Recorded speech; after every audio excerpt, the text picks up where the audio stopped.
काम बहुत किंतु हमको दरमा से हिसाब से दौना किसी खाली प्रोत्साहन राशि आम गोटे आम हूँ गोटे कौन आम इम्यूनाइजेसन करें टीकाकरण दिवस पूर्व दिन पिला डाकबू गर्भवती न डाकबू द्वितीय दिन आम टीकाकरण दिया करेबू कौ छुआ कौ टीका पाइब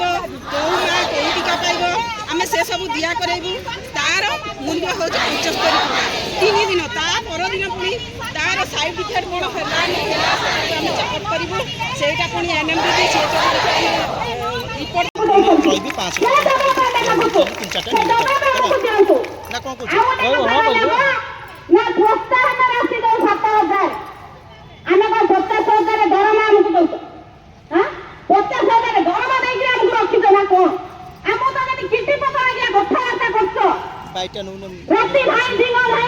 ठीक है